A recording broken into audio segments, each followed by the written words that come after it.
YouTube. This video is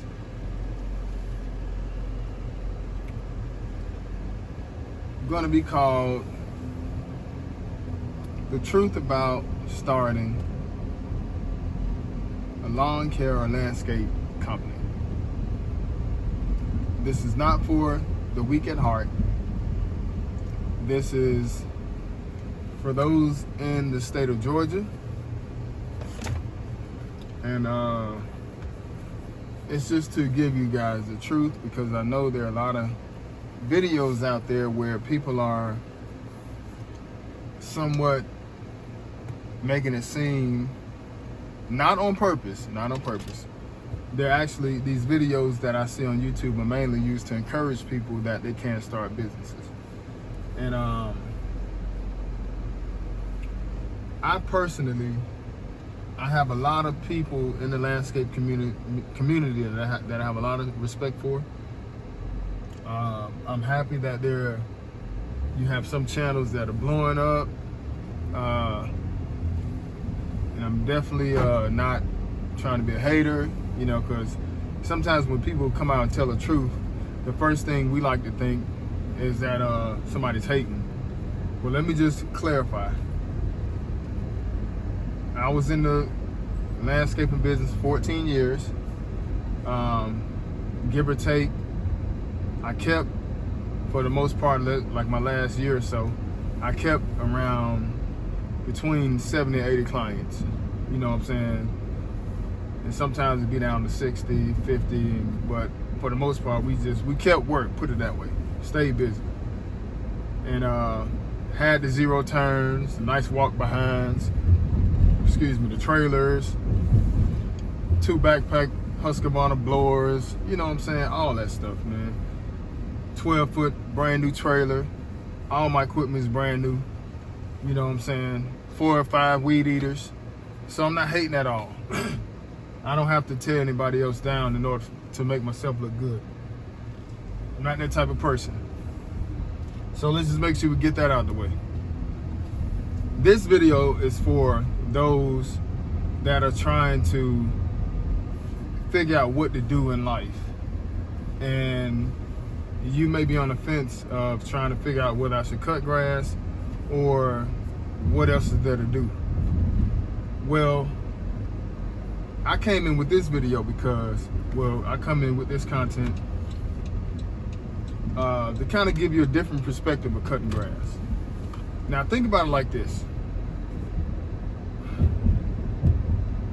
You have professional sports teams. You got an NBA team that has 12 players on the team. First and foremost, it takes a lot of work to make it on the team in the NBA, and it's a lot of people that are trying to reach that pinnacle of becoming a pro basketball player.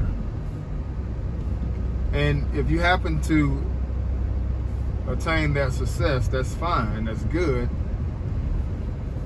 But there's another way to look at this. Would you rather be the person that makes it on the NBA team and has to play 82 games in a year, not including if there's if you make it to the playoffs, but you have to play 82 games in a year, and then on top of that,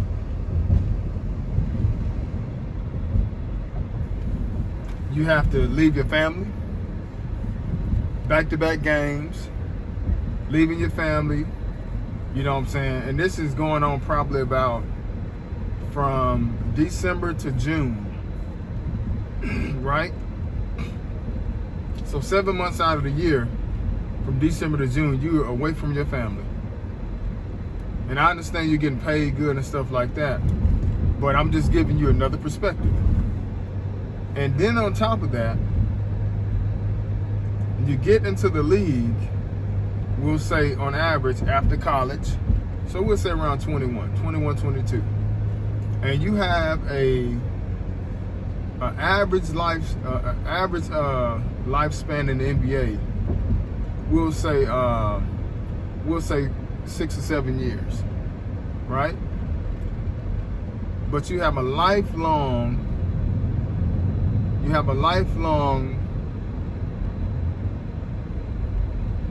consequence when you walk away with bad knees, back is bad, you know what I'm saying, possibly have ruined relationships along the way.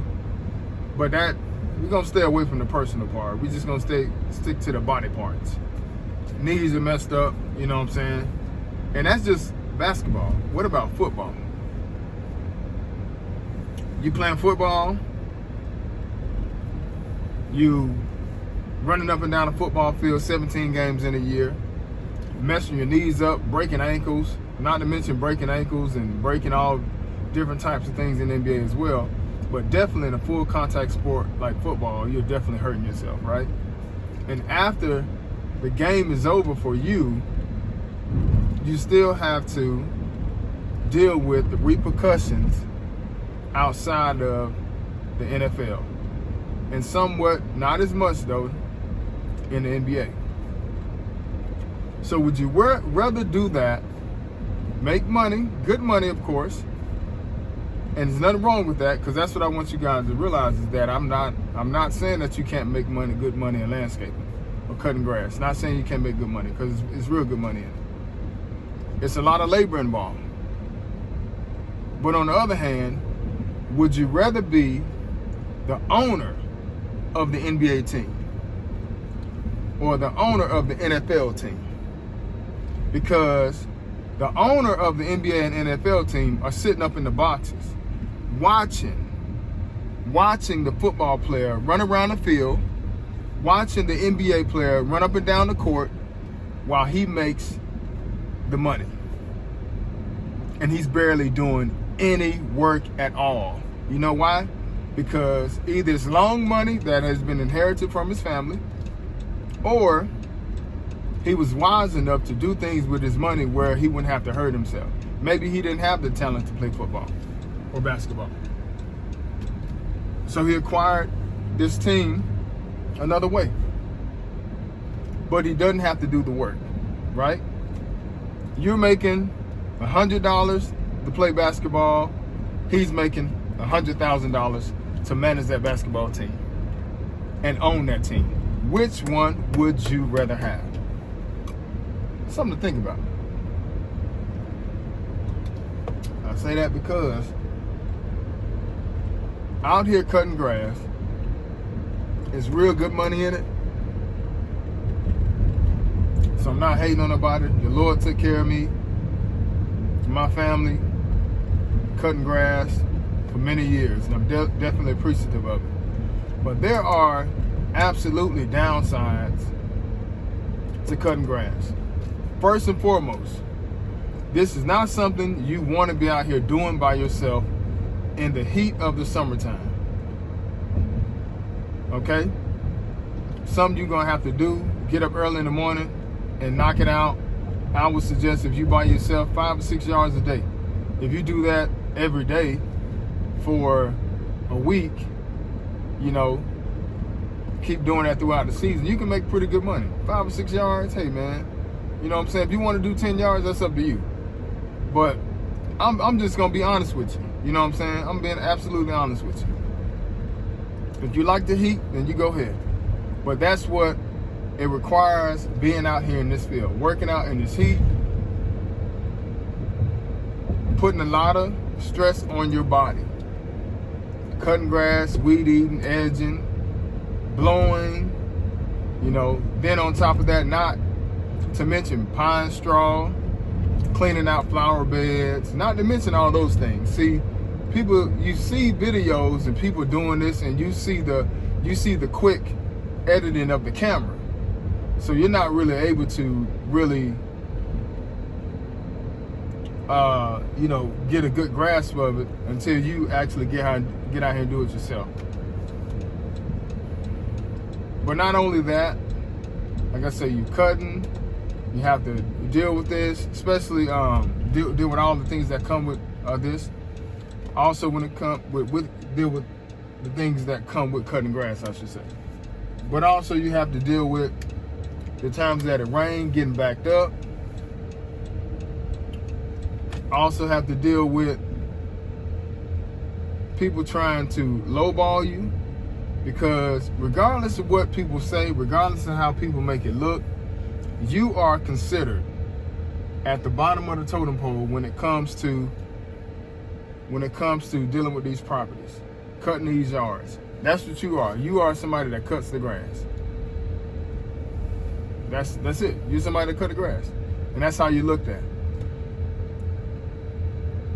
I know you may see people get equipment. One thing that I took pride in is that my equipment that I got, I owned all of it. I owned it. And I'm talking about back when I first bought my Husqvarna Zero Turn, 54-inch, with the roll bar and everything. Look, that was paid for, and it was a blessing from the Lord that I was able to do that. My walk behind that I bought for my son in 2016, that was paid for. My trailer was paid for. Everything was paid for, so I didn't have to come out. I didn't have to go get anything on credit and come out, and work that off. Because that's what a lot of people are not really let people know, that all this equipment that these guys are getting, the majority of these guys are getting this equipment on credit. And you have to pay that back. And my motto was, I do not want to get anything on credit and I do not want to have to get anything on credit and have to come out here in this heat and have to pay them back.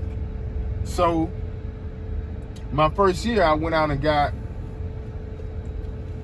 2 free lawnmowers off of Craigslist and worked in the freaking heat, me and my son. And, we eventually got to the point where we were able to get our own equipment. You know what I'm saying? But I just don't want you to be deceived by all the fancy toys that you see. First and foremost, those toys get dirty. Those toys don't stay pretty all the time. They get muddy, they get dirty. You have to maintain it. The tires bust. You know what I'm saying? The decks go bad. The belts go bad. Belts run about $90 just for a deck belt by itself. You have to get scout wheels, that right there. You have to get pulleys and all that type of stuff. All that stuff you have to get to maintain that. That's what people are not really putting out there. I want to put it out there to let you know it's not all, it ain't all what it's made out to be, because at the end of the day, it's a lot of hard work in cutting grass. And you have to be able to get people out here to work with you in order for you to have a very good, profitable business. So, why am I saying this? Am I saying this to hurt anybody? Am I saying this to hate on anybody? No, I'm saying this because for those that are in the state of Georgia and North Carolina, there is a better way.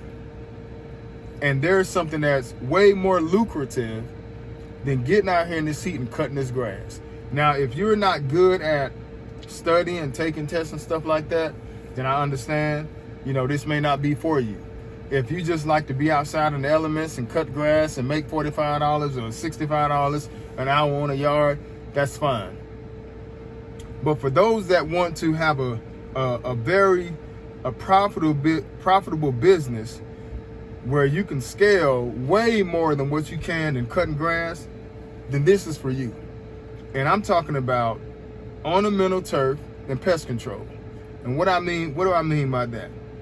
I'm talking about where you see the different fertilizer companies riding around spraying the properties and stuff like that. Well, I know for sure in Georgia and North Carolina that the requirements are almost the same.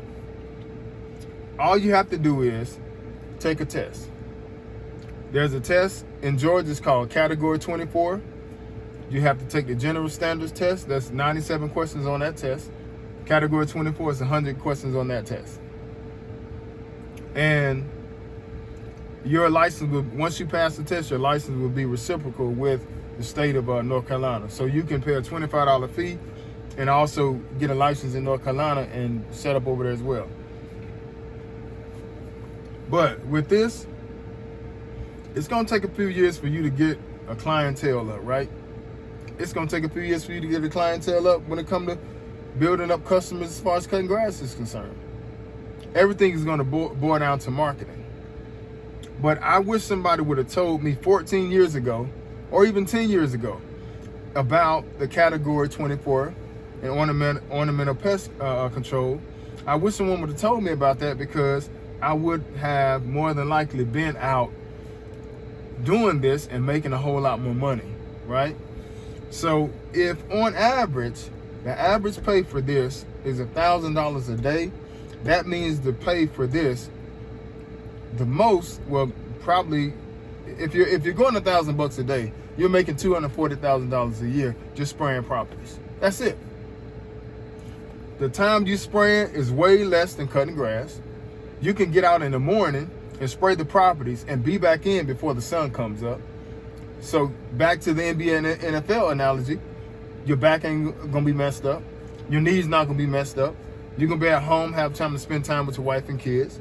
Then you can even take your wife off of work. She won't even have to work once you get it going, because it's so much money in it. You can hire 5 guys up under your license once you get a license. And if you're averaging $1,000 a day with just one person, just imagine what you're averaging with 5 people out there. And the turnover ratio as far as hiring employees are concerned, it won't be that bad, because people will come and work for money where it's less strenuous. I've seen in this field that people do not want to work in this heat. You have Mexicans out there doing it. You have, for the most part, working together. People always talk about black people coming together and working together as far as, you know, us being able to do stuff. Well, look, I've tried it with everybody. I've tried it with black people, you know, African Americans, Mexican Americans, white Americans, all to try to work for my company. But at the end of the day, it is just too strenuous. It's too hot out, and people just not focused on doing it. So at the end of the day, guess what? You're left with the bag, as opposed to turf, where a person's making a whole lot of money for him and his family. You can afford to keep him. You know, you can afford to pay him year round. Then on top of that, he's not getting dirty and hurting himself, because you actually, it's like you're the owner of the NFL team or the NBA team. So I just wanted to put this out here so you guys can have something else to consider. Feel free to reach out to me. Feel free to ask me about it. Like, I don't care. I'll be more than willing to help. I just wish somebody would have helped me and gave me the information, you know what I'm saying, so I didn't have to wait so long. But I went through what I went through. Now I know a lot about grass, so I'm glad I went through that process. But I'm just trying to help new people that are trying to figure out what they're going to do, because everybody's not going to get their channel to bring in money. It's not going to happen. Everybody's not going to do that. I know we looking at people on YouTube and say, okay, I want my company to be like that. You know, I'm going to shoot videos so I can do that. I'm going to shoot videos so I can get sponsored. It's not going to work like that. Everybody's trying to get to the NBA, but only a certain people have that niche that actually make it. But the majority of those that are in the NBA, guess what? They did not take the test, or they did not go to the take the extra measures to own the NBA team. And that's what this is going to do. Instead of you being an NBA player, instead of you being an NFL player, how about you be the owner? Get the education. Once you get your general standard license, you can add different licenses up under, different things up under it, and it's just going to open your horizon so much more. I'm just telling you guys that because before they make the test a whole lot harder in Georgia and North Carolina, it will benefit you to go ahead and get in now. If you can just pass, get 67 questions right out of 97, if you can get 70 questions right out of 100, you pass. It's that easy. So you have, they put the test together, so you have an opportunity to miss a total of 57 questions out of 197. You can miss 57. So the threshold of passing is not that hard. I'm just letting you know, go ahead and try it now. Don't be intimidated by it. Feel free to reach out to me. I'll be more than happy to talk to you about it and guide you along the way. But cutting grass is not what it's all made out to be. It's just not. I don't care what nobody says. I would rather be on an island somewhere chilling and not working at all. And I'm sure all of us would. I don't know anybody that wants to raise their hand to get outside and just work all their life. That's one thing you also have to think about. At some point, you're going to get old. Either you're going to get old and you can have a landscaping company working for you, doing good, or you're going to get old and you're not going to have nobody working for you and you're going to have to maintain it and you're going to start tearing your body up. So before you get there, think about different ways now you can make money out here in this field. But the spraying is way more lucrative than cutting yards. That's just the honest to God's truth. You know, you don't see too many guys in this field, that especially minorities. You see a lot of other cultures that are in this field, especially European Americans that are in this field, and they make a ton of money. But minorities, it's not that many that's in the category 24 in the spraying and the fertilizer and stuff like that. It's just not that many. But guess what? That's where most of the money's at. So this is in no way, shape, or form to hurt anybody, make anybody feel like what they're doing is wrong or it's not, you know, a good field what you in. I'm just trying to show some of those that are interested that there is something better. Giving you the truth about cutting grass. It's a lot of headaches in it. One of the big things that I did like about cutting grass was the freedom. I don't have to go work for nobody. Anything beats working for somebody, going to a warehouse or going to a job. That's one thing cutting grass does. Or having your own business in general. You know, you don't have to answer to nobody except for your customers. But if you're going to do this, also go ahead and get those licenses on top of cutting grass. That way you can have that experience, you can have that education, and you can make way more money. Way more money. So don't take this as no hate. Just take this as somebody trying to reach back to, you know, show everybody that we can do this instead of the information being hid. Because nobody wants to tell nobody about this. It doesn't make any sense that I didn't know about this. I didn't even know what to look for. So in case you're looking for something, this is it right here. Then on top of that, I can let you know about other things that you can add to your license, like mosquito spraying. You know, because people ask about that when you spray their yard for weeds and stuff. Some people gonna ask you, do you spray for mosquitoes? Well, that category you can add to your license. It's only like 50, 60 questions. Pretty easy. Guess what though? You go spray somebody's property, you can charge them $100. We'll say $65. But guess what though? Guess how long you're gonna be there spraying that? You're gonna be there 10 minutes. And you're gone. So just consider it. Just trying to look out. So hopefully it helps.